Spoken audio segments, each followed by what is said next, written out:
Ladies and gentlemen, boys and girls, forwards, midfielders, defenders, goalkeepers, coaches, and yes, even referees, even when they don't use VAR. Welcome to the longest running soccer show in St. Louis history, STL United Soccer Sunday, presented by the Pastor House, a St. Louis tradition. Today's show is brought to you by our friend Mark Niemeyer at NGK Law Firm. Remember, everyone needs a lawyer sometime. Russell here today, joined by Edmundo, bringing us tunes on the guitar, and here is your host, the irrepressible Thomas Schwartz. Being repressed. Welcome back. Boy, you know, I had a big list of things to talk about, but before we do that, I'm going to introduce Josh. Josh, how are you, sir? Hello, doing good. Good to be back. And Ted Williams. Hi, Tom. How are you, sir? I'm great. It's good to be here. Hey, what are you going to talk about today? I'm going to talk about the National Women's Soccer League Challenge Cup. They start their fourth round of matches with no disruption, no delays, and there'll be matches at noon today and 9 p.m. Central tonight, and same on tomorrow, and then they'll have their seedings for the knockouts. Great. And Josh? We were talking about the MLS and the several disruptions that it's had on the opposite end of the spectrum. In between those disruptions, some pretty good play. Also going to talk some EPL, got a nice little top 10 theme that I noticed this week from some of the players that I want to highlight. And also we'll be talking to St. Louis FC Communications Manager Tyler Tetzlaff, hopefully a little bit later on, about St. Louis FC's first match last night. It was a tough result, but obviously it's just good to have soccer back here in St. Louis, and hopefully they can rebound. And we'll be talking to him also about the process to get matches back to the soccer park. I know people will be interested to see what that process will look like. Yeah, let's go to Russell. See what Russell's going to talk about. I'll be coming up with the scores. We've got scores from the usual sources a little later. Premier League, MLS. Italian League? Not the Italian League today. Why not? Well, we've already got more than 2 pages of scores here, and I didn't want to get...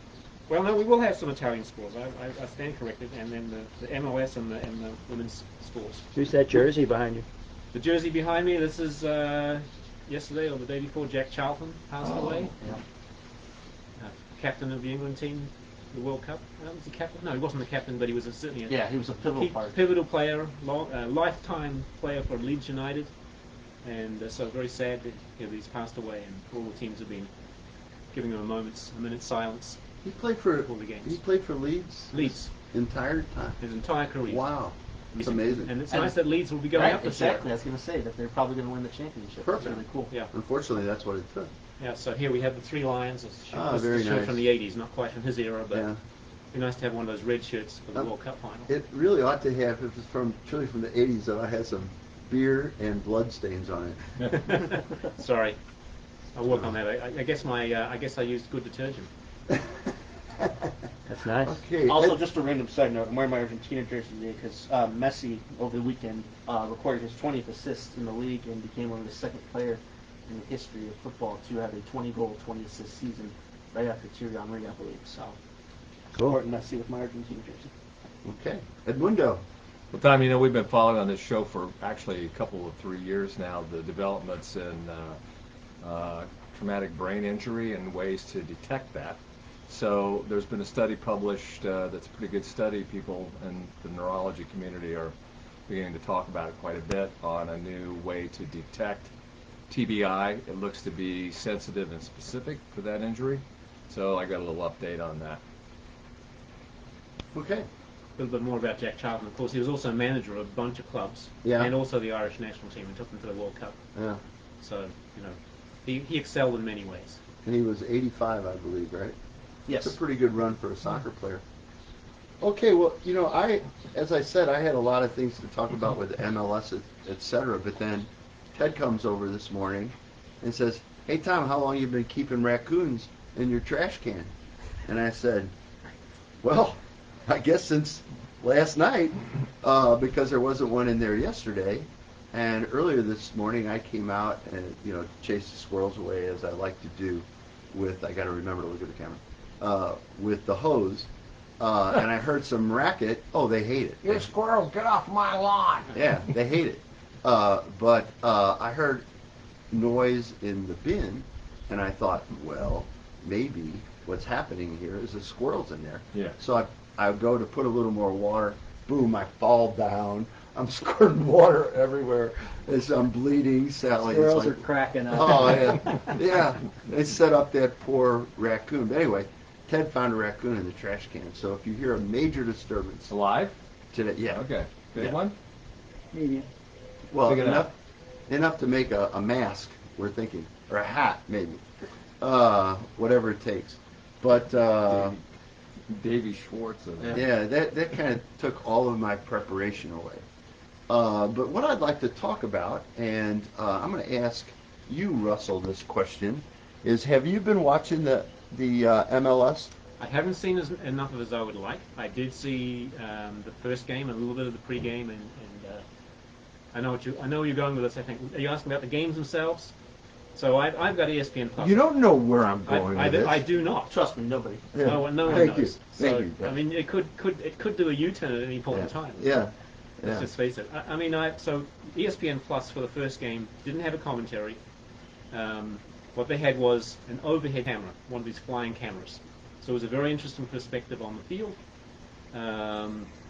That game featured a sort of a horrific injury, actually. Yeah. Oh, Big delay yeah. on time, and so What a way to start. yeah, unfortunate. But I thought it was an interesting perspective, and I thought the goals that were scored, and then I did later on see the commentary about the first goal where Twelman had just said a lot of goals are going to be scored in the second half. Boom! The ball goes in the net. At that time. It was unbelievable. Okay, I Josh? think standard play is reasonable. Yeah, I think that obviously, as we've seen with all leagues, it's going to take some time for teams to come back and get into game shape. So these first halves have been pretty slow pace. Teams are trying to fill each other out.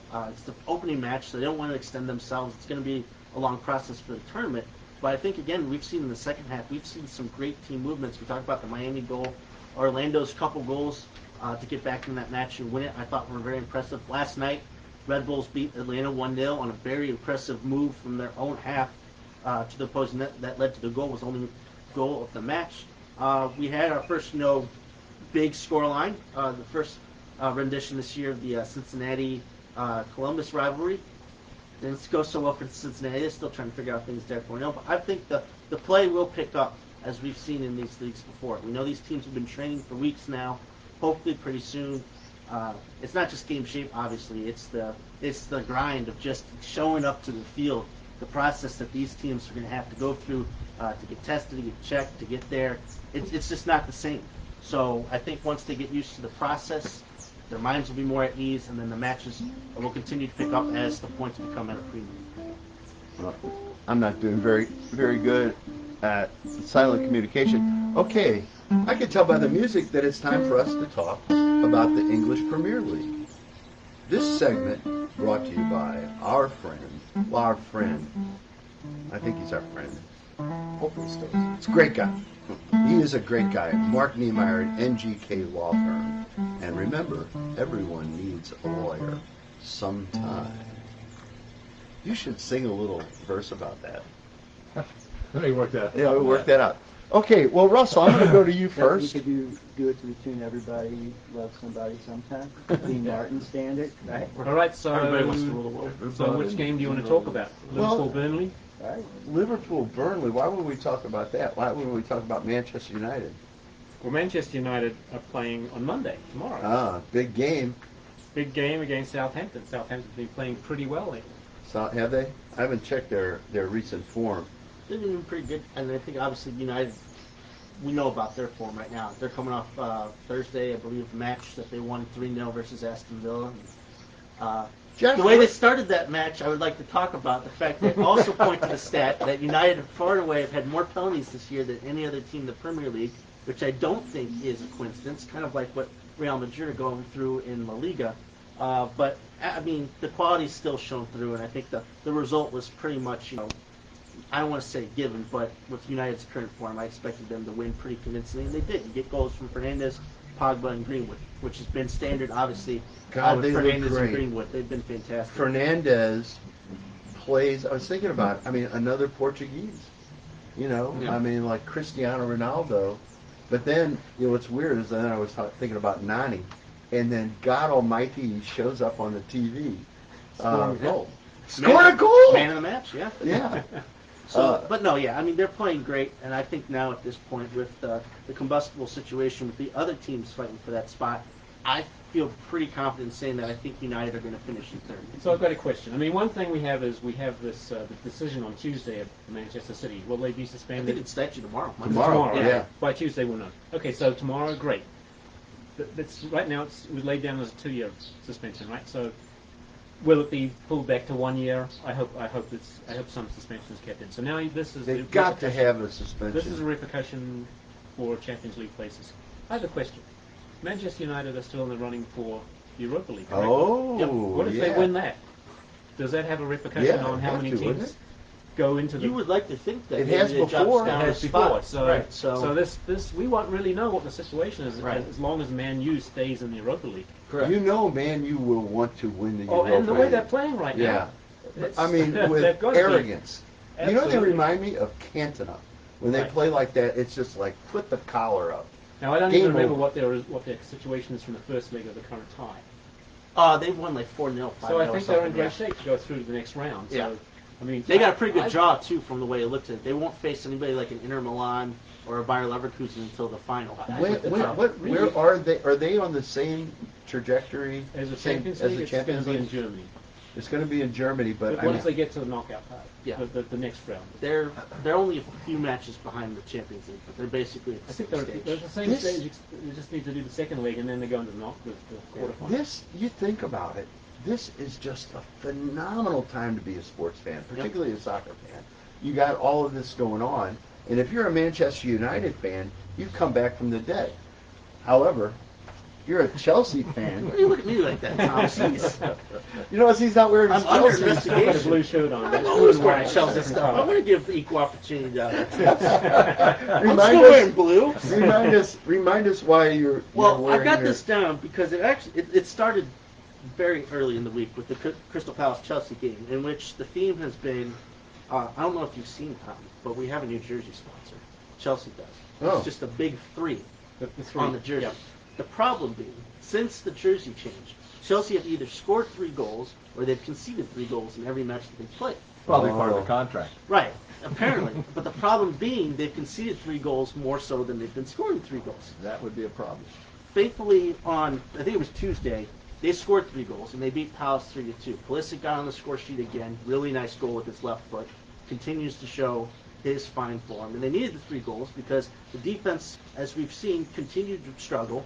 And it was in those last fleeting moments where Palace had a ball off the post. It was in the box. It was hastily cleared. The very last movement of the game, Christian Benteke was in on goal, and it took a freakish display of athleticism from Kurt Zuma to make a sliding challenge to kick the ball away and save the 3 points for Chelsea. But the warning signs have always been there. Oh, ding, ding, ding. Hey, quick Aston Villa question. 2, Crystal Palace 0 in the 63rd Right, minute. but to Right. get to your point, obviously with the defense, the warning signs have been there. Sheffield United, outside of the City match, arguably would be their toughest opponent they played. They went on the road, and Sheffield absolutely kicked their butts. It was Sheffield 3-0. United is on an incredible run. Have you They're, seen that? they're play? back into They're it back in into terms it. They of had a bit of a European rough restart, but they're back into it. So European to your contention. point, to your earlier point, Champions Russell, League? Champions League. I'm going to slide this over a little bit. Yeah. If let's assume that they're going to do something to Man City. City. Yeah.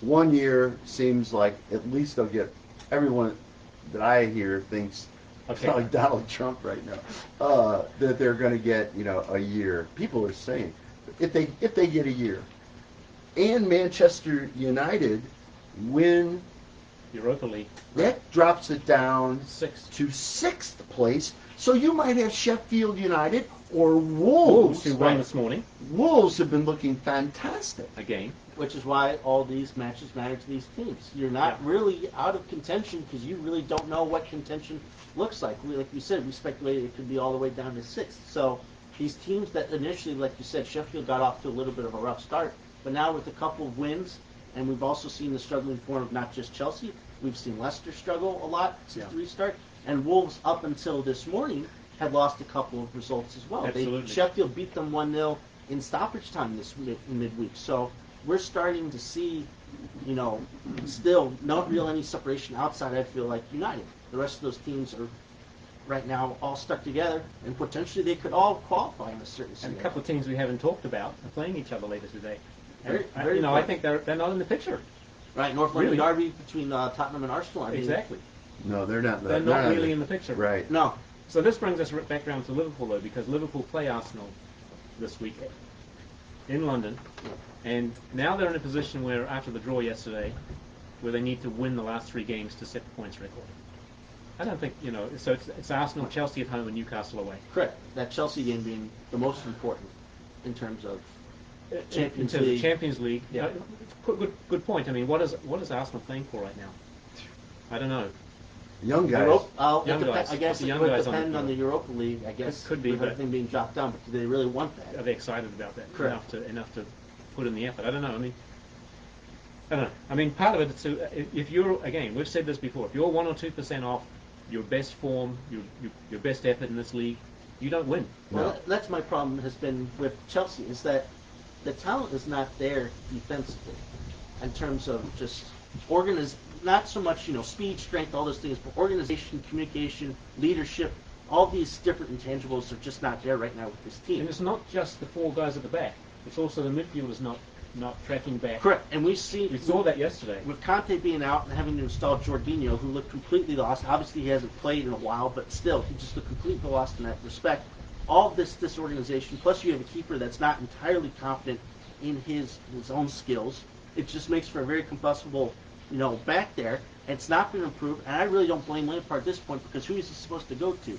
I could point out to every single one of those guys right now in defense and show you what their struggles have been and how, in all of these goals, somebody has had a key mistake. I mean, yesterday, it's 2-0 already, the deed's been done. Rudiger comes on the field, and he completely trips over his own feet. Like, that's something that a third grader would do, But this is a, Hey, Steven guy at Gerrard that tripped level. over his own feet Yeah, one time. so What correct. happened then? Yeah, Can't remember. Yeah. So Liverpool ended up not winning the league. Went to Right. Crystal But- Palace a few days later had a 3-0 lead and gave it up. Exactly. So, we've just seen... And who was not? Henderson was injured. Henderson Right. was out because he'd been suspended after being sent off with a red card. Correct. Against Man City. Injuries, but it's main thing. It's just a talent standpoint, and you're just not seeing a lot of communication. It really could be their downfall. And I've been saying this again. It was written by one of the ESPN FC writers. Is that Chelsea continue to be linked to these high-profile offensive players, and yet they're doing fine on that. And for the most part, except for yesterday's result, it's the defense where they need to be fixed. So it really could ruin them, and they could be having these great new signings in Ziyech and Werner. And, potentially could not be having any Champions League with the City. We got it. decision. We got And well, that does it for the Chelsea report. We Josh, got to do the Liverpool report now. Oh, well, it's Right. time for scores. It will be time for scores, but we got to do the report. Well, which it's is your this- segment. You can do right? whatever you want. It's You can make stuff up. I make stuff up. You like Edmundo. So, Man U have had 13 penalties called for them. Yeah, Liverpool have had the least 5. yeah. There was a stone cold penalty that wasn't called yesterday. right? Against Liverpool. I can't remember. Against Against Burnley. Burnley. For Liverpool. I mean, that was just.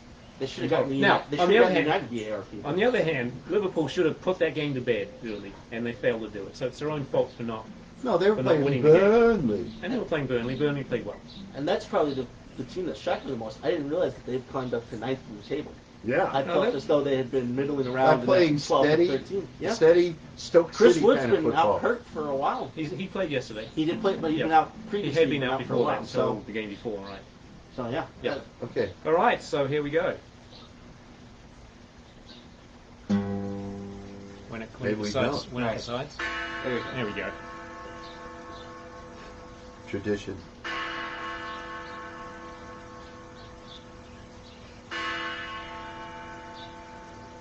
That can only mean one thing. Score was brought to you by Tango in St. Louis.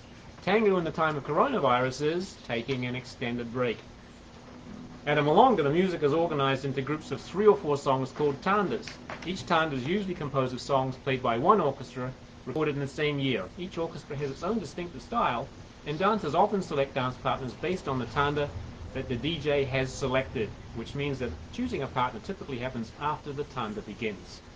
And now, the scores at 2:50 p.m. Greenwich Mean Time. English Premier League, yesterday. Norwich City 0, West Ham United 4. We should have talked about that game. Watford 2, Newcastle United 1. Liverpool 1, Burnley 1. Sheffield United 3, Chelsea 0. Brighton and Hove Albion 0, Manchester City 5. Earlier today it was Wolverhampton Wanderers 3, Everton 2, and currently in the 70th minute is Aston Villa 2, Crystal Palace 0. Later today it's the North London derby between Tottenham Hotspur and Arsenal, and later after that it's Bournemouth against Leicester City. Tomorrow Manchester United against Southampton. Italian Serie A. Yesterday Lazio 1, Sassuolo 2, Brescia 0, Roma 3, Juventus 2, Atalanta 2. Beginning in about 20 minutes, it's Genoa against Spal. Later today, Cagliari against Lecce, Fiorentina against Hellas Verona, Parma against Bologna, Udinese versus Sampdoria, Napoli versus AC Milan, and tomorrow it's Inter Milan against Torino. The MLS is back tournament. Wednesday, Orlando City 2, Inter Miami 1. Thursday, New York FC 0, Philadelphia Union 1. Montreal Impact 0, New England Revolution 1. Friday, Seattle Sounders 0, San Jose Earthquakes 0. Yesterday, Atlanta United 0, New York Red Bulls 1, FC Cincinnati 0, Columbus Crew 4. Today, Toronto FC against DC United postponed, as we mentioned earlier. Later this evening, it's Sporting KC against Minnesota United and Real Salt Lake against Colorado Rapids. The NWSL Challenge Cup, the third round, last Sunday, North Carolina Courage 1, Chicago Red Stars 0, Portland Thorns 1, Washington Spirit 1. Wednesday it was Utah Royals 0, OL Reign 1, Sky Blue 2, Houston Dash 0, and that concludes the score report brought to you by Tango in St. Louis. Now are you going to begin the Liverpool report? Hold on. I do want to say, I want a score correction there. I want Norwich City 0, Mikel Antonio 4. Yes. He scored all 4 goals in that match. Yeah, One amazing. of the performances of the season, I feel as though, with West Ham in the spot that they are, just... What's his name again? Mikel Antonio. He really is not like a true striker, but they play him up top. And it wasn't until really the Chelsea game that he had really, got things going when he finally got on the score sheet. I'd been kind of critical of them playing a non-traditional striker up there, but I mean, obviously yesterday he was terrorizing Norwich. So, I mean, one-man band essentially. Scored all 4 goals. That's a fair score, I think. Yep. What's a fair score? 4-0? Yep. Mikel Antonio 4, Norwich City 0. But he does give the points to his team. So. Correct. Isn't it the first time since the 80s or something that Yeah, someone scored 1980. 4 goals in a league game? 1983, I believe, was the year to date. So yeah, incredible. And again, with what's going on at the bottom, obviously it relegated Norwich, but West Ham hopefully are closer to safety. And I mean, not just from a fan standpoint. Obviously, Tom's a fan. I mean, there's a huge fan base for West Ham. Chuck Right. It's just such a big club. That's James why Reynolds. it pains me to see Aston Villa in this way. Having seen them just come up, they just seem like too big of a club to have to go back down again. I mean, that's why I felt the way about Fulham and some of the other clubs that we've seen back and forth from the championship. This league just needs, like Newcastle last year, a couple years ago, when they were in trouble of being relegated. Just seems like too big of a club. Everybody needs a player like what's that cat's name? Traore. Yeah, Adama Traore. And who's he play for? Wolves. Well, okay, you know what's going to happen to him? One of the top 4 or 5 teams is going to get him. Correct. Right, at the moment. Because there just aren't that many good players. Great. There are plenty of good players. There aren't many of those great players. Like, Fabregas. Yeah. Not Fabregas, the kid for United, the Portuguese guy. Oh, Fernandez. Fernandez. Yeah. He comes in. I never heard of him. Probably you had heard of him, but I had never heard of him. He comes on. Where did this guy come from? Right? And then for United, since we were talking about them before, Pogba gets better, and that makes Luke Shaw a better player because the pressure's off of him, right? Hey, we're going to talk to Tyler. Are we calling him? Yep, in 5 minutes or so. Okay, all right. Yeah, so I'd go carry on with that theme because I think it's right. I mean, Pogba's more available as a player for someone like Luke Shaw to use. Yeah, and he's just there. Well, and he draws a link up. He and defenders and draws attention, and there's a chemistry between those two guys Pogba. You can tell Pogba and Fernandez. Right. Yeah, it's the beauty of soccer, much like the beauty of basketball to me, is unspoken communication. Well, it's either a point guard that can control the game and run everything and get guys in the right position to be successful, or But it's a no. It's the team. It's the guys. It's you can build blocks off of two guys like Magic Johnson and James Worthy. Stockton and Malone. Stockton and Malone. Everybody else, if the guys come on, figure out their roles, they are immensely better because of the skill, brilliance, and unspoken communication between those guys. Pogba doesn't have to on that corner they took. Fernandez, the play they worked on, he hits it to the top. Pogba had all day to settle that ball. I couldn't believe he scored. But these guys, and they went right to each other. It's a thing of beauty. So Pogba was he's kind of back from the dead, right? Wasn't he? Right. Wasn't he like really struggling? Now, is it the same manager? yes. Yeah, Okay. but he was injured. He had some injury problems. Yeah. Right. But the whole thing had been that it almost seemed more so in favor that he was going to be sold this summer Right, than anything right. else. And now It was like a guarantee. right. And now you look at him as one of the pillars for Yeah. next season for what Like he was in the World Cup previously. for France. Correct. Well, everybody from this point on, everybody has to start taking United seriously again. Whereas teams used to go for that brief, the David Moyes, et cetera period. Yeah, yeah. You could go to Old Trafford and think you could get a point. Now I don't think you necessarily can get a Well, point. the tale will be told, but as athletes go through this pandemic and have had this downtime, Yeah. there's going to be dozens of stories where Yeah, people say, right. hey, I kind of thought I was done. I just could not bounce back from these lingering injuries. This time off allowed my body to heal. Right. Mark my words here. Alex Morgan had her baby. Who knows when the U.S. Women's National Team is going to get together again? Yeah. Alex Morgan will be back. Yeah. She will have the time to be back.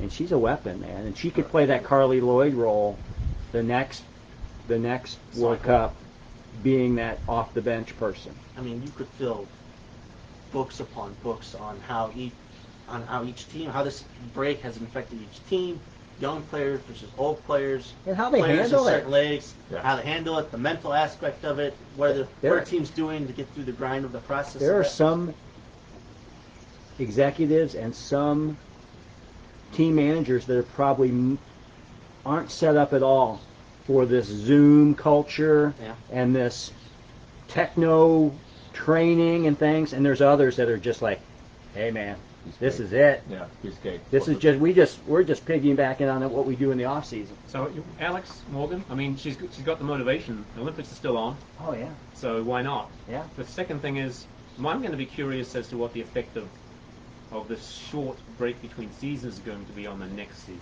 Correct. I mean, you could treat this period as being like the preseason, the summer stuff, but hey, no, these are competitive games. They're Right. going at it. So what is the effect going to be when we take a break and then we come back and we have the new season? It's going to be a short break. We know that. Right.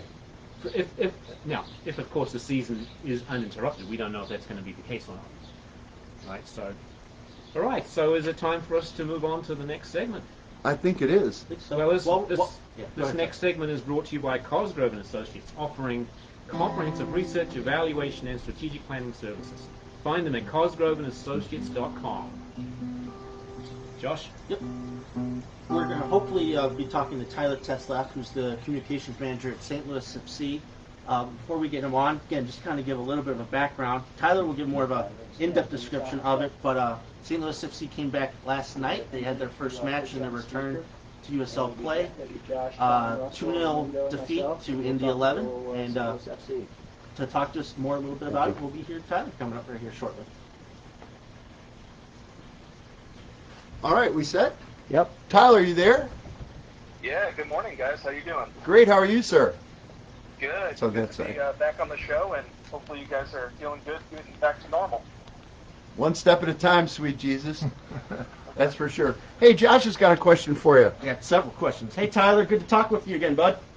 Hey, you too, Josh. How you doing, buddy? I'm doing good, man. So, again, I think that the result, obviously, last night wasn't in favor of the club, but just the fact that the club were back on the field, USL play back underway, to see the guys out there again was a tremendous feeling. But again, with the way that the schedule is set up, right from the jump, these are pivotal matches. And last night, St. Louis FC had their first match against Indy 11.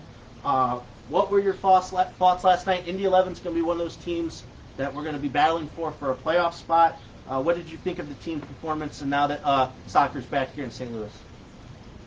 Yeah, I think, we went from a 34-game season to all of a sudden 16. They counted the one that we played previously in March. So we went from a marathon to a sprint, and every game is really important. It just so happened that we're in a 4-team group with Indy 11, Louisville City, and used to be Slow Park Rangers, now Sporting Kansas City too. Louisville obviously have won 2 of the last 3 championships, and Indy 11, we played them in the preseason, and I kind of walked away from that game thinking that they're probably going to finish top 2 or 3 in the Eastern Conference. So we knew it was going to be tough, especially in this group that we're playing.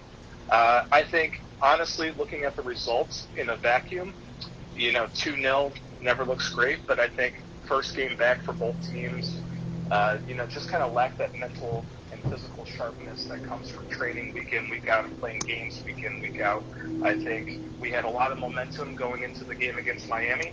We had a good preseason, and all of a sudden, obviously, the hiatus that we had to experience kind of threw everything off loop. And, I have faith that the guys will get back at it, but it's definitely going to take a couple games just try to get that sharpness back.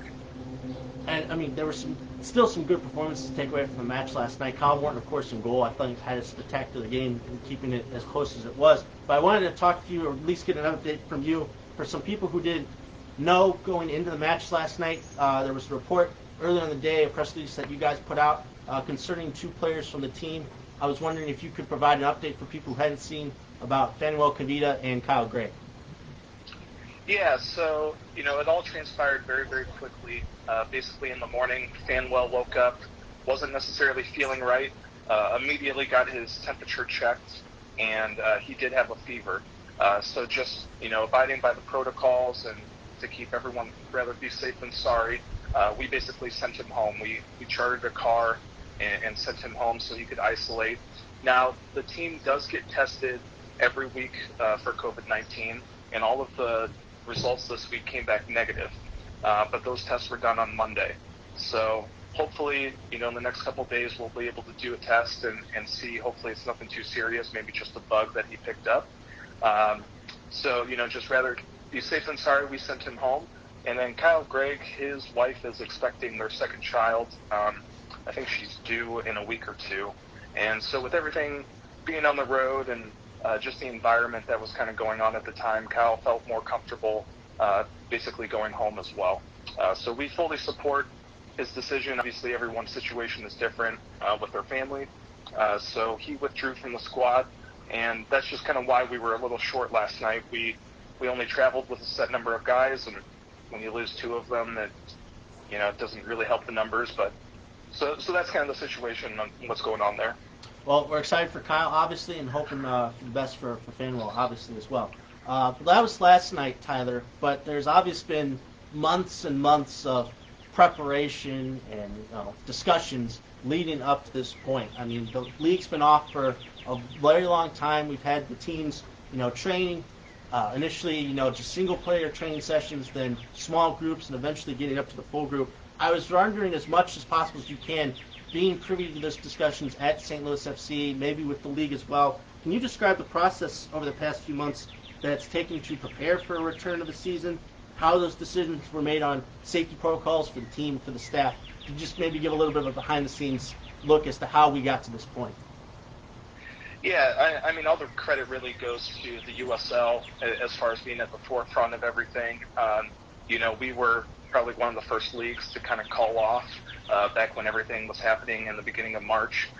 And so they've been working very closely with public health officials, U.S. Soccer, the CDC to kind of make sure that we did return to play safely. And there's been a number of protocols that have been put in place. So really the first couple months, the guys were kind of on their own. the team would hold weekly Zoom calls, check on the guys daily, just make sure mentally, they were doing all right, but then physically just kind of giving them workouts to do. And then in May, we got the clearance to do small group training. We did make that optional, so if players still didn't feel comfortable about coming back, they could continue to do workouts at home. And then I believe in June is when we could get clearance to do full-sided training and, contact and all that stuff. So, to be honest, really, the guys have only been in a full training environment for about a month. And even then, like I said, some of the guys, it was optional for them depending on their living situation. And we had a couple guys that went back home to Europe, and so getting them back in the country kind of proved to be difficult at times. So, but I think the league has done a tremendous job of implementing a lot of protocols, and it'll be interesting to see because we're going to be the first sports league, or we are, that has fans in the stands. Right. So hopefully, those protocols work out and everyone can remain safe. Yeah, it was amazing to see last night, to see the fans in the stands at the Indy game, and interested to see going forward how that looks like in each of the stadiums. Obviously, St. Louis FC traveling to Louisville this upcoming weekend. We'll be interested to see what their protocols are at their new stadium. Tyler, I wanted to switch focus to at the center of all this, chaos with the resumption of the season is St. Louis FC head coach Steve Chichu. It's just amazing to think that at the very beginning of the year, he had been brought in to help coach the academy, and all of a sudden, with Anthony Poulos having to leave, he's brought in as the head coach. He wins his opening match. There's all this great celebration momentum, and then the season just gets outright, postponed. And now to come back and have to navigate the club through this different, complex schedule that they have with the stakes of the playoffs. Originally wanting to be a playoff team to begin the season, now having to deal with the schedule. It's tough thinking, coming to my mind, of all that he's had to deal with. What has been like in your conversations with him, or what you've seen in training from him, of how he's dealing with all this? Yeah, to be honest, Steve is a great guy, as I'm sure you've experienced, doing a couple interviews with him, Josh. He played professional soccer in the 80s and 90s, so he's seen some stuff.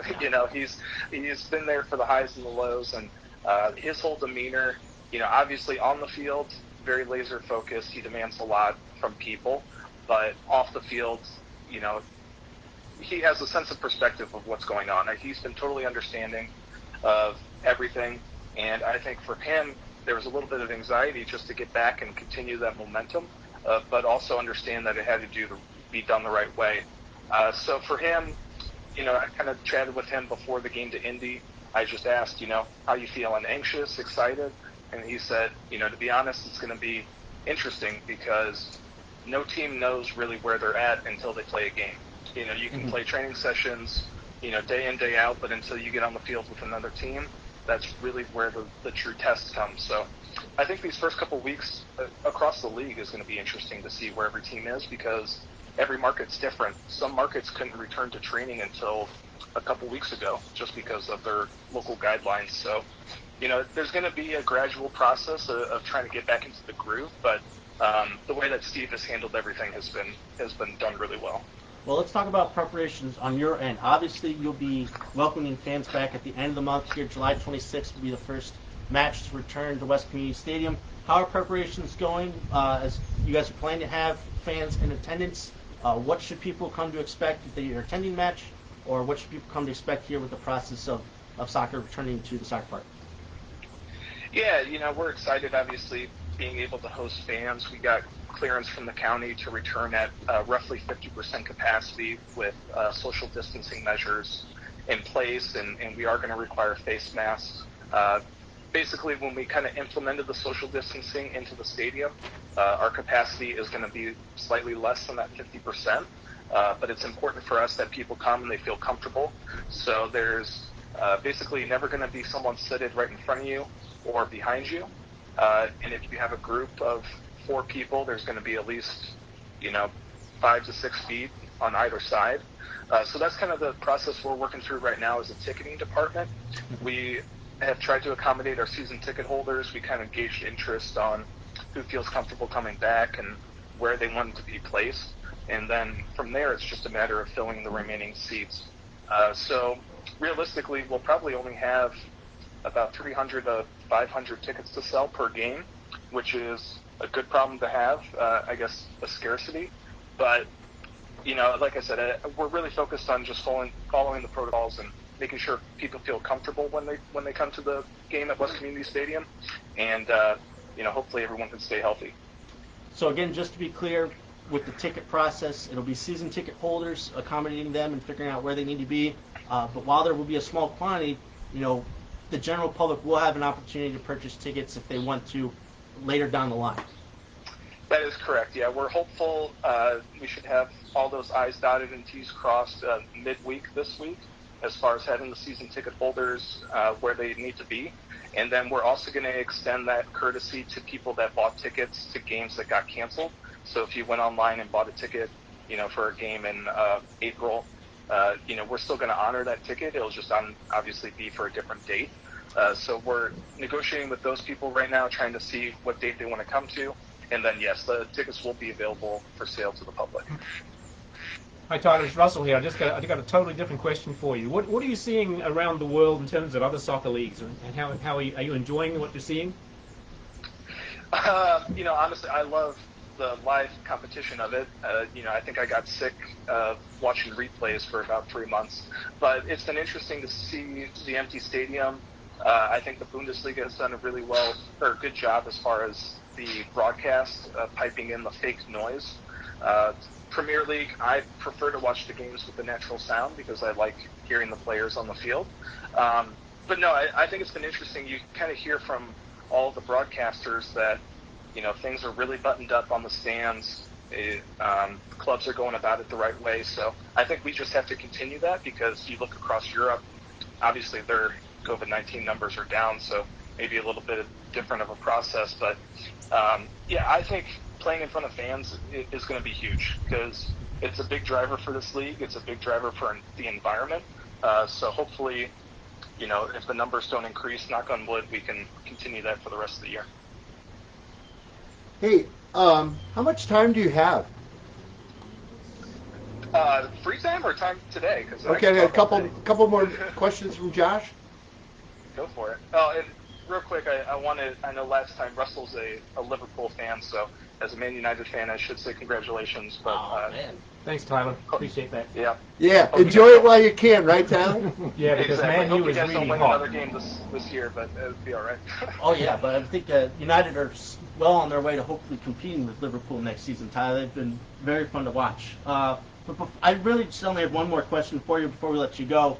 And also you can tell people again where to check out for more information for St. Louis FC in terms of tickets and also game reports and such. But I just want to ask you on a personal note, what you have learned during this process, either about yourself, about your job, the people you work with in general. I feel as though this has been a crash course in, in conflict resolution and crisis management, all these different things that you guys haven't had to deal with before. But what are some of the things that you've learned in this process? Phew. Yeah, it's, obviously the world has been turned upside down for a majority of us. Personally and professionally, the club has done a great job taking care of us. Obviously we tried to continue business as usual as much as we could during the break, weekly meetings, trying to drive engagement, make sure that the fans and the sponsors and everything that, hey, we're going to get through this together as a club. But, professionally, I think it's been interesting to see just how the whole working from home process has been. And I know a lot of companies around the world are kind of rethinking about how they work and get stuff done. And, it's been kind of amazing to see how streamlined we've kind of become over the last few months, just, everyone working within their own pocket, and we've still been able to get a lot of stuff done. So, I think if you'd asked me 6 months ago before all this happened if I would ever like to work from home, I would say, no way. I like seeing everyone day in, day out, but it's just been kind of cool to see how everyone kind of operates and just what you can do separately but together. But the club has been, like I said, amazing. We've been very fortunate to keep our jobs, and I know that's not the case for everyone out there, so definitely looking forward to getting back and somewhat being normal. Well, Tyler, we can't thank you enough for calling in. It's good to see St. Louis FC back. Excited matches are back underway. Obviously, next up, rivalry match versus Louisville City FC this Saturday. But, of course, always looking forward to the end of the month where soccer will turn to the soccer park. Can't wait to get back out there and seeing the team live. Good to have you back. Thanks for talking to us, and we look forward to more conversations with you and the rest of the team now that you're back.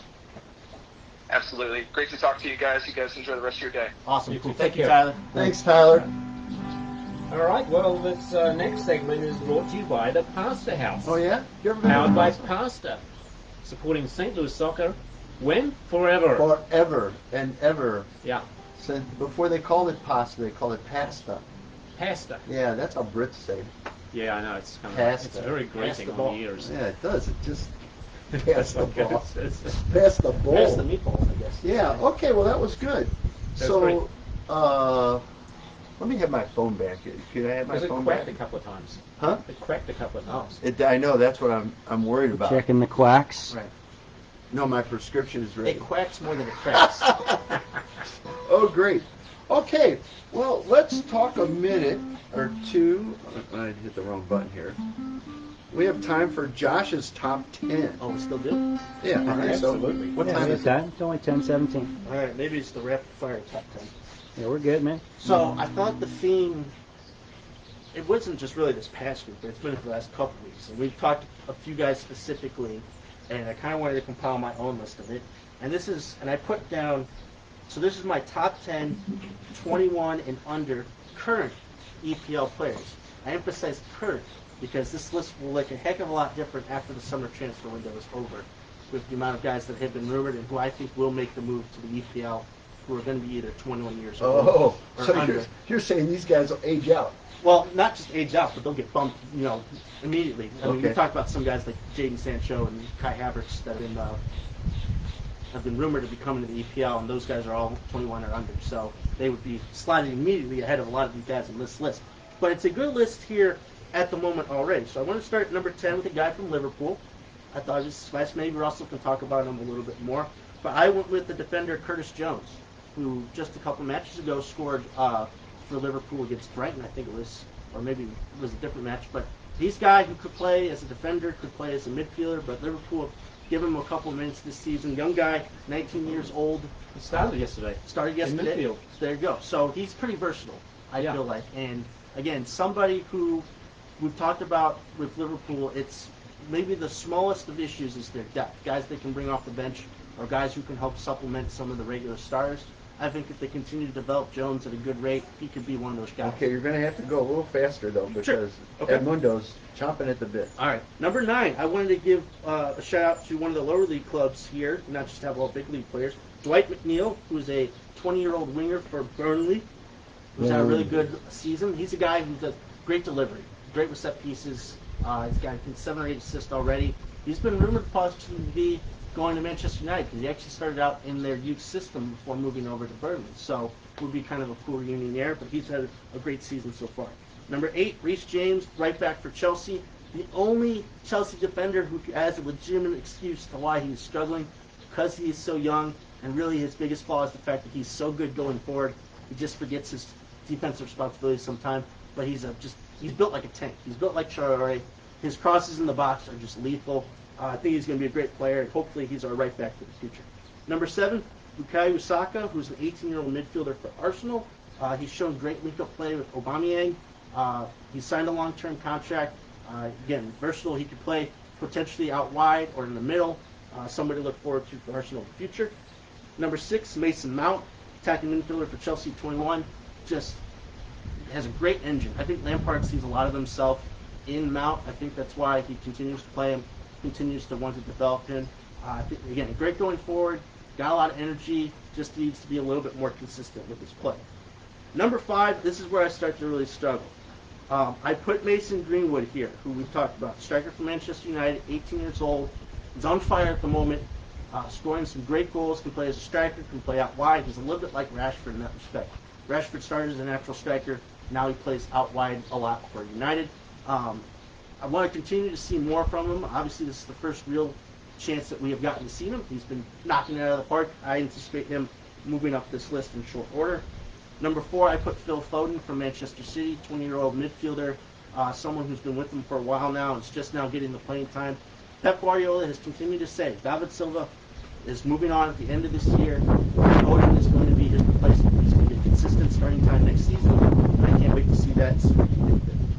Number 3, I have a West Ham United player. Making it all the way up here to the top, Declan Rice. Defensive midfielder, 21 years old. Rumored to be interested, Chelsea, several other big... Well, he started, ironically enough, in the Chelsea system, and he was released at 14 years old, and has eventually made his way to West Ham, and he's been one of the best guys at breaking up play, tackles, all those different types. He can play as a center back, but I think he's most natural as a defensive holding midfielder. Somebody who's going to make somebody happy, I think, because I think he's going to move on. Number 2, I have somebody named Christian Pulisic. I think I got that right. Christian Pulisic, this guy, winger at Chelsea, who I'm sure people have heard of. 21 years old. Again, he's had experience, obviously, with Dortmund coming in. That makes him one of the more experienced 21-year or under players. But this run he has been on at Chelsea is just a taste of what he can do and how he can. He's arguably been Chelsea's best player since the break, especially on offense. And the number 1 player is... Russell, who do you think the number 1 player is? Sancho. Well, he's not in the Premier League yet. Oh, okay, sorry. Gosh. Plays for Liverpool. Plays for Liverpool, so 21. Alexander Arnold. It'll be Trent Alexander-Arnold. Yeah. Right back to Liverpool. I mean, he does everything so well. He does have his defensive duties where he's good at there, but he's just elite going forward. Crosses in the box. We've seen his free kick, his routine, his assists. I mean, setting an obscene record for assists by a defenseman. I mean, he just does it all. And he's from Liverpool. And he's only 21. There you go. There you had it. Yep. Top 10. Rapid fire. All right. Uh-oh. So this next segment is brought to you by Katie's Pizza. Ooh. Tasty. You know Oh, what? man. You can't beat Katie's Pizza. I celebrated a birthday this past week. You did. Oh, really? How old are you? I'm over 21. And we chose to recognize it. And you did. Thank you very much. And my bride, So this guy. these, yes, and This guy even recognized his birthday. I did not see Yeah. He's got a name. Rocky Raccoon. Yeah. I did not see that there, but we, my wife had made reservations for us at Katie's Pizza, where we dined outside, al fresco. Dine al fresco. Dining al fresco. Mrs. Fresco was there along with Al. I thought you were going to say dine alcohol. It was, and we were socially distanced, and we had a fan blowing on us, and even though it was hot, 180. it was hot. It's amazing how quickly you adjust to the environment. And they even made for us one of their famous blood orange martinis. And if you've ever been there and not had that, you should go to that. If you've never been there, it is a reason to go. They are wonderfully good. We had a couple of appetizers, and then And they do curbside delivery really well. they do curbside, and we had bought from them to stop by Katie's. Where is Katie's? Katie's is at the intersection of McKnight or Rock Hill and Manchester. Take your choice. Take your pick. Probably be Rock Hill. There is a second location in Town and Country. Yeah, but we don't. Well, We don't it's, go- we don't go it's there. past We don't go 270. That's where That's the right. world falls off. Right. So I know nothing. And our audience. Although my bonus daughter and her family eat there regularly. Right, bonus talk. I have, That's like three, I have 3 bonus children. your life is a bonus. My life is a bonus. When Tyler was talking about people, being out of work, I thought immediately of you. Guilty. Talk about a soft opening into this next stage since March. Exactly. And you can make an argument before that in some ways too. But Does that have something to do with concussions? I was going to say, did the pizza give it to you? you know, if you have more than 2 of those martinis, there is a possibility that you could lose balance, fall over, and hit your head and have a concussion. Which brings me to my segment. Regular listeners to our programs over these Viewers years, now. will remember that we have talked about traumatic head injury and concussions. We have had, we're lucky enough to have Dr. Roseanne Nonheim from WashU, emergency physician who specializes in head trauma as a sort of a sidelight. Done a lot of research on that. So anytime something comes up, I'm interested in it. There was a new trial that was published. I'm going to read a little bit of it here. Excuse me, bad form. The issue in this is to try to find what are markers that can be relied upon to quickly identify patients and athletes who have TBI or concussion. And the goal, I think, would be to have one that's a field marker that you could run on somebody right away, right on the sideline. We are still a ways from having that, but they have identified a couple of new markers that seem to be quite specific and quite sensitive. One is called a serum neurofilament light, or NFL chain, and the other one is some markers that show up in cerebral spinal fluid. They look to be very good at identifying patients who have suffered concussion. This study looked at them out to 30 days. The marker was still present, and they had symptoms that correlated with it. So while this is not the ideal, it's another step. It's another piece in the puzzle. We're building a structure here, and you have to do this in a stepwise fashion. So hopefully this will lead to yet another development and discovery, and it won't be all that long where you will be able to bring an athlete out who looks like they got a good whack on the head. You can do something. It would be great if it was something as simple as where you get your oxygen sensor, put it in a thing, and 30 seconds later they can give you a readout. I don't know. We'll see what happens on that. Well, I think that's the hope. So I'm going to put one side of the problem with concussions over here at one point. But I think that what you're talking about, the science of it, being able to identify it as quickly as possible, we're seeing more so now when it comes to concussions. It's not always the obvious, someone really takes an elbow to the head or someone falls to the turf, hits their head. It's not always obvious, and because the play is always moving and the clock is always running, it's harder to identify players who have suffered a head injury and who need the attention. The referee, doesn't always stop play as quickly as they should. So continuing to improve the technology to be able to identify concussions as quickly as possible and to get the necessary care out there to the players is an important step. My thing, as always has been, is the athletic culture in general, in terms of eliminating bias and eliminating mistakes from the process, because I assume, obviously, with these tests, they're not factoring in all that, and that's obviously where I think we need to continue to move the conversation forward in the farthest way possible. Science is important, but it's also the culture of accepting that and utilizing it as quickly and efficiently as possible. If you have a technology like this, then you can pretty much just make it the norm. Yeah. And especially if the result is going to be immediate. Yes. Then you don't have a delay. I mean, in rugby, when there's a head injury, you can imagine the head injuries do occur in rugby. There's an HIA, head injury assessment. Players go off the field. It's got to be off the field for 10 minutes, during which time they do the assessment. Now, if you can do it in 2 minutes, and by the way, during that time, the player is replaced. Yes. And can be unreplaced if he passes the HIA. Correct. So this would be a great advance, just to say, hey, look, possible head injury, it's going to take 2 minutes. Just get off the field for 2 minutes and do it. Well, you're right. And I think to Josh's point, in sports, I mean, all of us sitting here have played sports at some competitive level or another. Where's the line between shake it off? You got to play hurt a little. When you and I were playing sports competitively, it wasn't a concussion. You got your bell rung. Yes. You got up. You laughed. And everybody laughed at you. Everybody, it was funny, and you kept playing. And that's the culture we grew up with. I'm not saying we were. Well, I guess I'm kind of Neanderthal, I guess, because it's once again, science has shown us the way. We know a lot more now. We know a lot more now. Right. And certainly there are lots of occasions where a player has had their bell rung and continued to play the game, and they can't play the game. Oh, sure. I mean, they make mistakes, and they cost their team the game. Yeah, that's a big right? mistake. So you have to take this seriously. And now you can change the culture completely.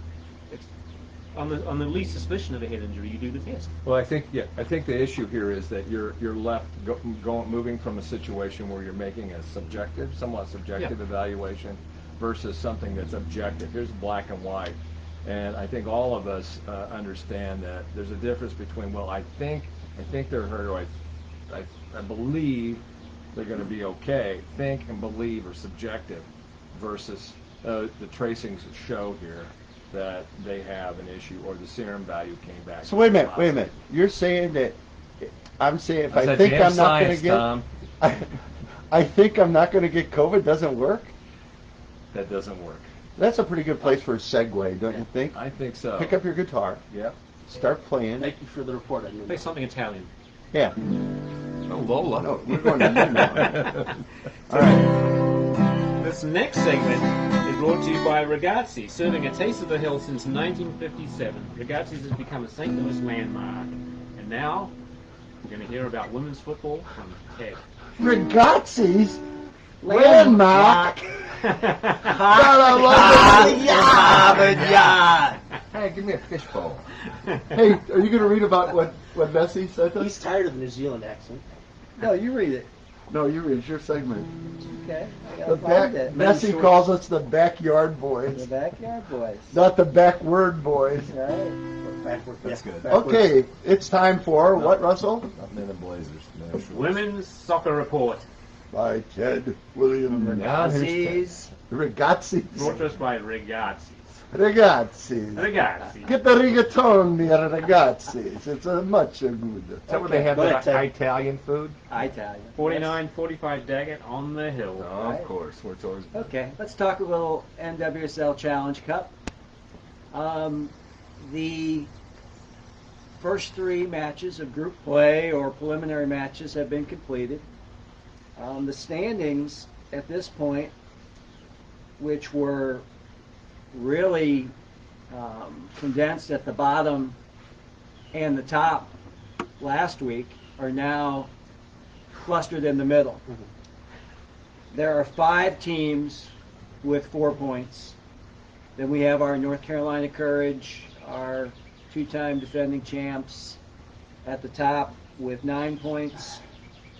They had a victory over Chicago Red Stars this week, 1-0. And at the very bottom, we have our Chicago Red Stars, who, Rory Dames is approaching this Wait a event. second. Why are they ours? Our Chicago Red Stars? Yeah. That was Lori Kluffney's team and Alyssa Mott's. But did you take a poll? I know Edmundo is not a Chicago Well, Star. I know they're Asim's favorite. Okay, well, He loves that nickname. They got one of the best jerseys in the league. I could publish a few rants about Red Stars. What kind of nickname is that? Why don't you just call them the burn down the city or whatever. Okay.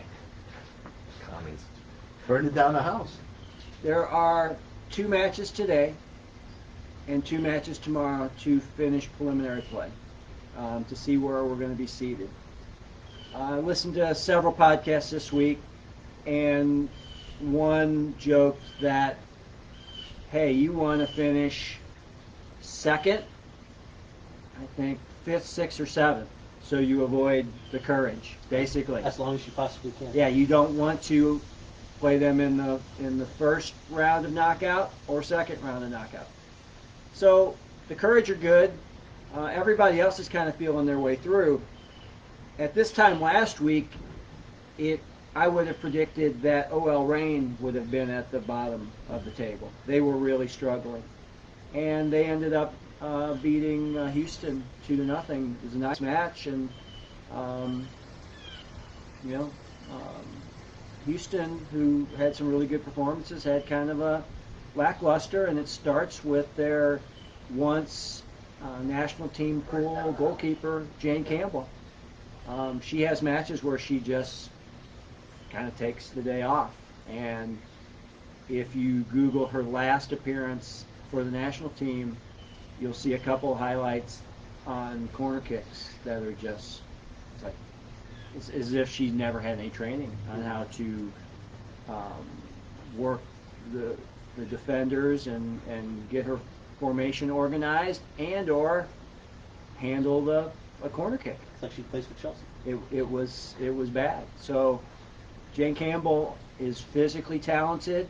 She's had her moments. She's an excellent penalty kick stopper. I mean, she stops like half of them. And she's excellent at that.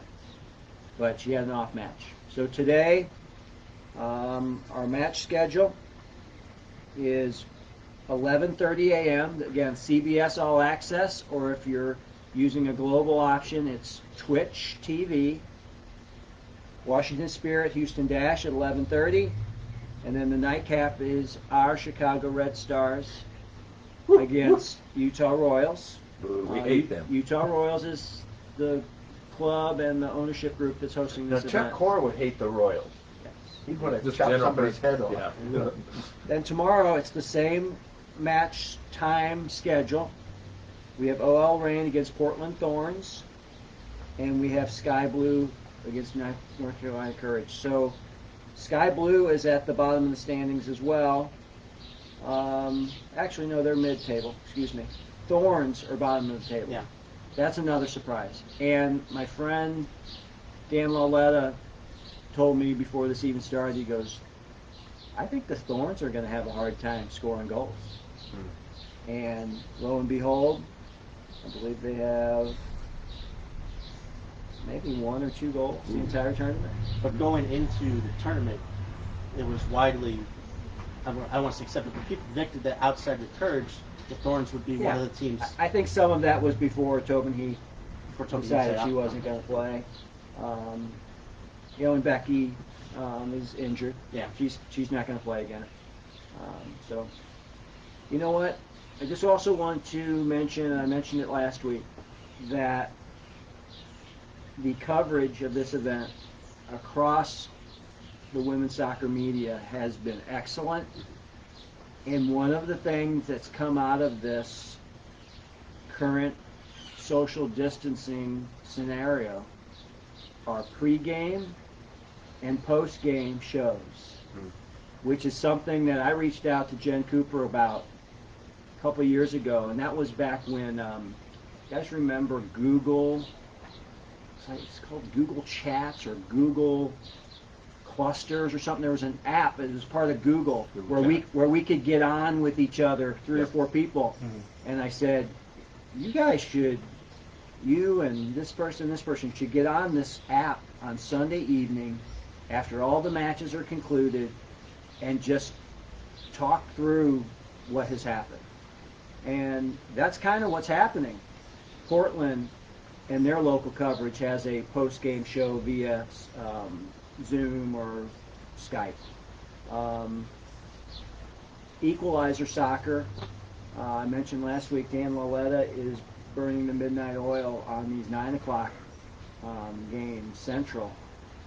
So they're ending at midnight his time on the East Coast, and they're doing a pod after the 11:30 game and then a pod after the late game.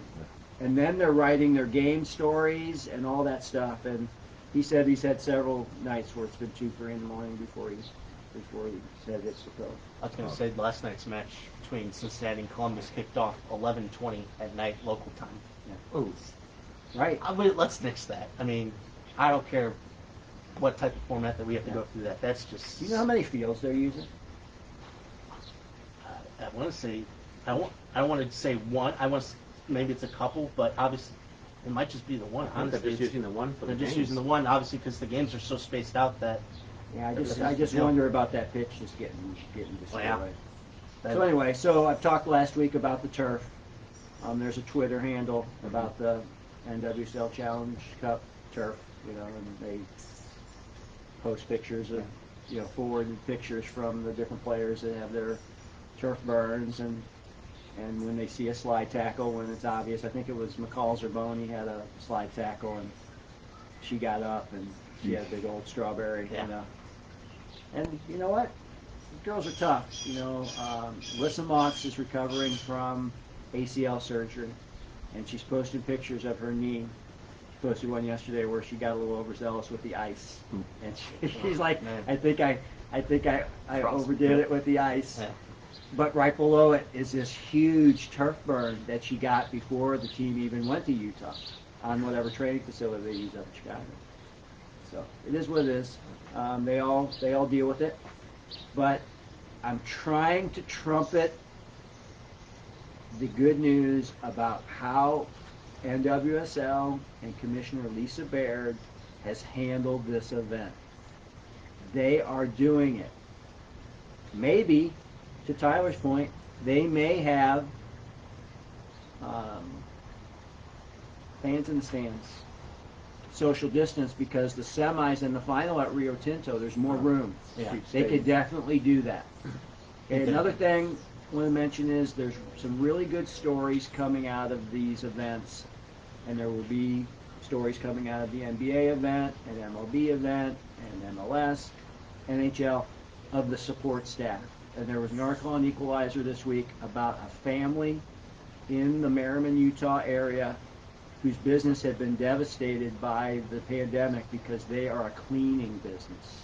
Mm. And a lot of the Offices. and businesses that they clean Aren't.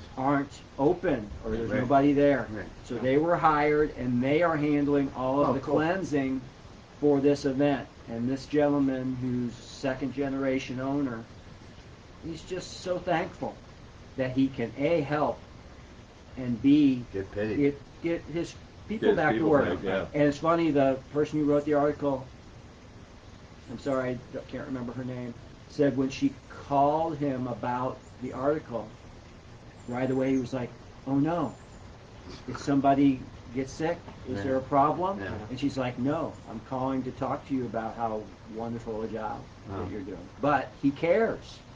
He doesn't want anyone to get sick. Well, how would you feel? You think about it. How would you feel if totally inadvertently, totally, you were passive? Let's say you had it, and you gave it to somebody, and they passed it, or it was an older person and they died.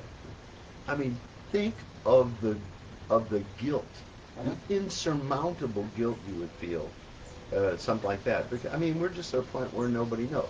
But let's not talk about that anymore. Time to Russell. I just want to say two quick things from what I've seen from Lindsey Rand's goal and goals like it.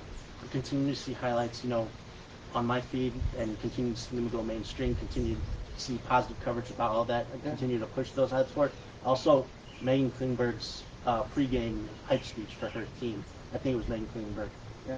Made me want to run through a brick wall. Yeah, Megan- continue to show those moments. Megan's an Anson Dorrance disciple. Yeah.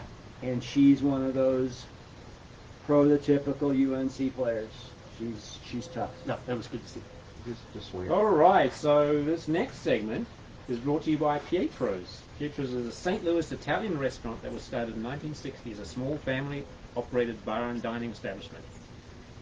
It served generations of families with quality meals at reasonable prices, right there on the hill on Watson. Tom? That was quite an introduction. Italian Okay, business. I want to go briefly retouch this. We touched it before. I want to get people's opinions about the Edmundo. Do I even ask you if you've watched any soccer? Are you going to tell the truth? I was part of the Hammers yesterday. Oh yeah. How about that? Okay. Got a Yeah. score update. Haven't been keeping a close eye on this, but it's Genoa 1, Spal 0 in the 28th minute. You need to keep him much Closer eye closer on eye on Genoa. Yeah, Jeez. absolutely. You've got to watch this. Isn't that where Columbus was from? Yes. Yes. Maybe. Now look Maybe. where. Although the Spaniards claim Oh it. yeah. Now they might not be claiming them anymore. They're digging them out of the bottom of the bay.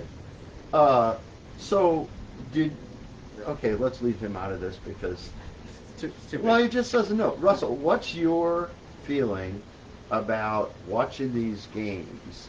If you want to talk about the crowd noise versus the field noise, the complex versus the home stadiums, et cetera, et cetera. Just let's call it since the Bundesliga got started. Give me some your takes on what I mean, you in a experienced. situation where you can't have a crowd, okay, Right. It's not going to be the same, and Right. the teams who are playing at home don't have the advantage of having Right. the crowd there. They don't have the 12th man. They don't have the 12th man, or the 13th, or the 14th, or the Right. 15,000th man, or Right. whatever. Right. And it does make a difference. It influences referees and so on. Now, in terms of what we're getting, since there are no fans in the stadium, I like the way that the teams have done something with the seating areas in terms Yeah. of displays. Right. Sometimes it's in the Bundesliga. I think this is more common. Pictures of fans or Right. what have you. In the Italian league, you see some electronic Right. imagery on the seating areas. Yeah. I think the Premier League's done a reasonable job. Man City did that behind the one goal, I Yeah, noticed. so different teams have done different things. And My I friend like the Hiko, variety. my friend Hiko Yamamoto tells me that his team in Japan, you got an app on your iPhone, and then you can vote on picking what songs they're going to play, that sort of thing. But, I mean, Yeah. some involvement from the teams with the fans is great. Right. In terms of what I've just gotten used to hearing the crowd noise that's piped into the Right. and it's supposedly based on noises that were recorded from Right. real Yeah, stadium it's real. noises Real. and, Yeah. and someone's sitting there pushing a button for this reaction, for that reaction, the other reaction. It tends to be like a second or two behind the play that Yeah. normally you would have it, Yeah. and it's okay, fine. It doesn't bother me that much. I would say that my favorite so far on the audio part is ESPN's coverage, except that they have it a little too loud. And which leads me to another question. What language are they speaking on the field in MLS? I'm picking up some English words. I'm picking up a lot of Spanish words. And I would be really curious. Mike Sorber told me when this is over, he'll call in and we'll be able to talk to him. I'm sure those guys speak Spanish. But there seems to be no lingua franca. There's been, I read a blurb or a tweet that somebody said it's wonderful to hear how much Spanish is being spoken on these MLS Yeah. Fields. Fields, yeah. Yeah. Yeah. And the here, let's swing over to Josh. Look. As long as they're speaking something that they understand within each team, Right. it's great. I was I gonna mean, say- you can even develop your own code if you want. That's what I'm saying. It's probably a So- jargon that honestly that is just universally accepted by Within the those team, guys. That yeah. it's shortened versions of both languages that everybody can, even if they don't know what the word means, they know what the intention is. Absolutely. basically. Yeah. So, Absolutely. No, Yeah. but it's fascinating to figure out how much that differentiates between each team. Big Latin. Yeah, exactly. Somebody posted. Oh, that reminds me. I gotta bring this in right now. Somebody posted on George Vessey's website. He wrote a really great review of Ding, it. ding, ding, ding, ding. Sorry, Tottenham Hotspur 0, Arsenal 1 in Woo. the 17th minute. By the way, someone correctly predicted, and never got enough credit, that Tottenham season was dead months ago. Yeah. Now, then they rebounded, but now it's officially dead. So I believe I was correct on that. Okay, this just in from George Vesey. Lads, that was fun. Thanks for letting me attend the backyard clatch. Please tell Josh that my third child, David Vesey, went to Bradley in the late 80s. Worked for school newspaper and then for the Journal Star. Met a wonderful woman. They got married in a public park in Peoria the same year as Jerry Garcia passed. Nice cultural highlight there. Beautiful Park in Peoria is not ringing any bells. And then went to a Seattle v. Atlanta and are now back home on Long Island. Thank you, Bradley and Peoria.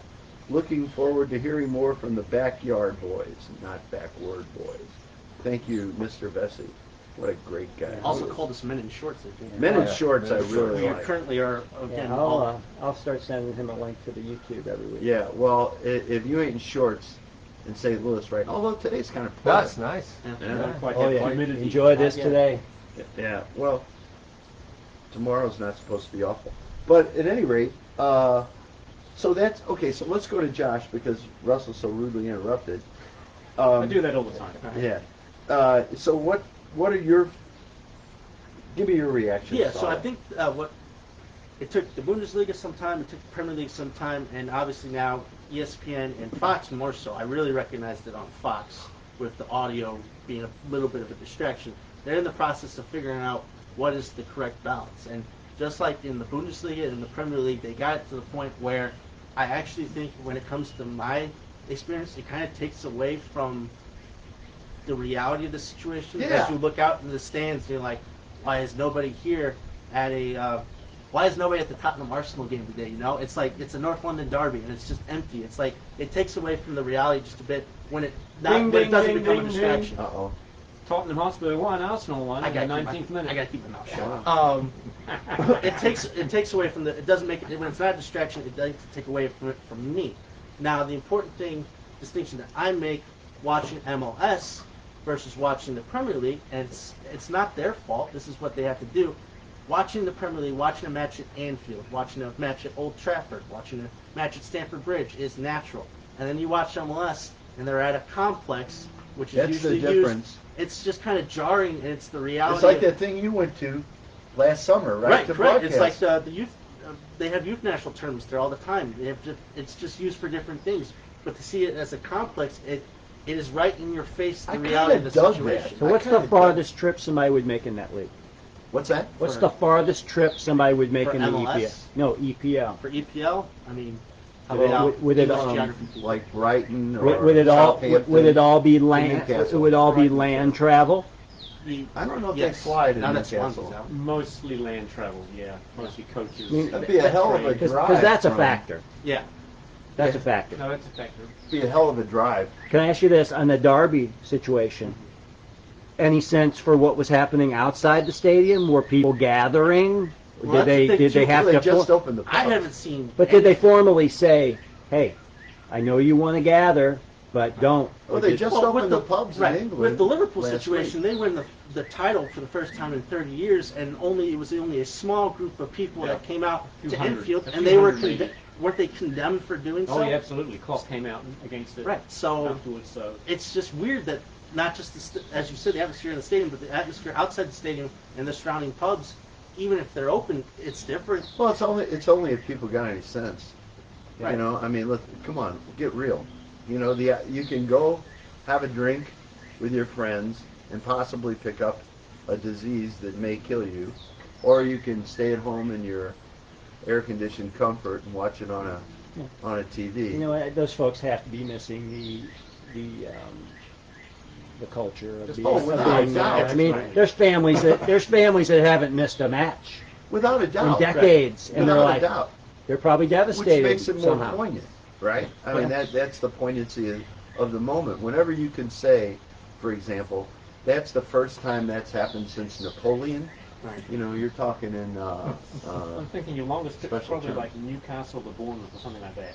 is Bournemouth South Coast. Yeah, west of Brighton. That's got and that's not a fact. That's 5 hours bus Oh, trip. Much longer than that. I think. Yeah. What about 7 hours. What about a high-speed train? Even then, I mean, you still Well, got you to then you get have to go to London, Yeah. and then you'd have to No, let's no have their direct own line. train. Yeah, I did Yeah, that. they'd have to fly. To your original point, though, Tom, about the cases, and I said last week that the USL with the fans in attendance is going to be the guinea pig for all this. There were Right. several people in the stands last night in the Indy game not wearing a mask. Yeah. Now, I Unbelievable. thought when St. Louis FC came out with their protocols, they said masks were mandatory, and I believe they did say that. But it's interesting to see that But if that people might not maybe be took them off. right. Although Who knows? again, the difference in being outside and Well, inside. they're in an indoor Not stadium. it's It's an an indoor stadium. stadium. Oh, Yeah, in Indianapolis. Yeah. they oh, play I'm sorry. football I thought stadium. you were talking about Right. the St. So Louis that FC might help. game. But obviously, in this specific case, they're indoors. Yeah. So Hey. it's There are people in customer service positions being asked to enforce these mask policies. right. God love them. I mean, I was at several places in the last 3 days. I've had to be at a Schnucks at Grand and Gravois Oh yeah. several times Well, in the last 3 or yeah. 4 months. Yeah. It's an interesting place to visit. That's the way I'll describe it. Under the best And a lot of folks there just not wearing masks. And I'm wondering what extent. I mean, you know that there are people who don't even think about elections till like the week of the election, right? I mean, oh, I'm not politically involved, et cetera, et cetera. Can people be not aware by this point in this thing the relatively simple guideline? If you think about what have they asked us to do? Wear a mask, socially distance, don't do a lot of the stuff you didn't used to. Pain in the ass, right? But on the other hand, do you want to go to a hospital right now for anything? Right. It's not political, and people might get political. yeah, 2 weeks ago, there was a woman in line at the pharmacy in scrubs. She worked at some sort of a medical-related facility. No mask. And went out of her way to step to the side of the plexiglass screens to address the pharmacy staff. It was ridiculous. She was an older woman. Oh. She wasn't young, Yeah. but it was ridiculous. They should have stepped back and said, "Ma'am, Well, that's what I'd do. go back Yes, over sir. to the plexiglass." Tom, Friday evening to this point about the virus, this was put up on NBC Nightly News, and there are four things. You know, the population of Western Europe is smaller than that of the United States, but you get to a point after where numbers become irrelevant. After you get above the hundreds of millions of people, I mean, is 300 versus 200 or 150 is, you know, that smooths the data out. So there are 4 points. COVID policies in EU were national, not up to local discretion. The science was never politicized. Mask wearing was widely accepted. Closures were enacted quickly and lifted slowly. And it goes on to say Europe getting back to business as normal as the U.S. outbreak soars. I'm sorry, those are just not that hard to understand and follow. No. But it does require a concise policy. Here we are now 4 months into it, and we're having a problem with testing, not because there's not enough testing available. We haven't certified enough labs on the back end to get it ready. We haven't even had a consensus among St. Louis City, St. Louis County, and St. Charles. Correct. That's shocking. Yes. St. Charles is paying the price for it. Yeah, you know, and I know Steve Ellman. He's not a dumb man, but I don't know why he wasn't more adamant All right. to get this under control. We should wrap it up. Josh, what? Well, You're holding your hand up. we've run out of time essentially to cover That's this. okay. But the Champions League draw was on Friday. Oh, shoot. And, yeah, kind of important. So again, there's still legs that need to be played in the round of 16 to complete things, and there's still a lot of ties that are close. So it's hard to say. Are they going to play those? Yeah, at the round regular? at the regular stage. So the teams that had the second leg will host. Once that's over and we move to the quarterfinals, everyone's going to move to Lisbon. So quarterfinals and on. Maybe there'll be more commentary, and next week we can cover the hell out of next it week because yeah. you'll be able to absorb more about what people are saying. And we'll know what happened to Man City. Right, and that's happening tomorrow. Yeah. So pay attention to that, because that obviously will set off a chain reaction like nobody's business. So Okay. important to know that, but obviously people can look it up anyway. All right. Anything else? No. All right. What's your next STL FC thing? Yeah, the next STLFC match is Saturday. They're at Louisville. Traditional rivalry. First time they've seen them this year. Hopefully it'll be a competitive match. And now obviously with the opening loss, they need to pick up some points. So at least a draw. All right, Ted. That's fine. My dad's doing better. Yay. Elmer. When he came home, he was great. Next morning, he was acting a little like he had been when he was admitted, but has bounced back again. I'm going to go see him. I can actually spend a half hour with him twice a week now. Good. Yeah. Awesome. But it's one of those things where your loved ones, spend time with them, tell them how you feel. Amen. Don't wait. Nope. So. Edmundo, But play us out. If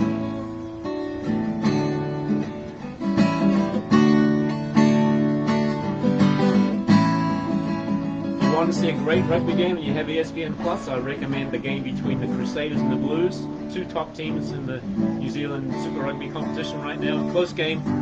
Recommend to watch it. Anyway, you have been listening to STL United Soccer Sunday, presented by NGK Law Firm. Until next time, enjoy the beautiful game. Tom? I wonder how long they're going to be able to keep that Crusaders name. Well, there's been some debate about it. They changed their logo. Yeah. Yeah, they got rid of the horse and the guy on the horse. Tommy Schwartz. King of the Wild Frontier? Or Tommy, can you hear me? Okay. Bye-bye.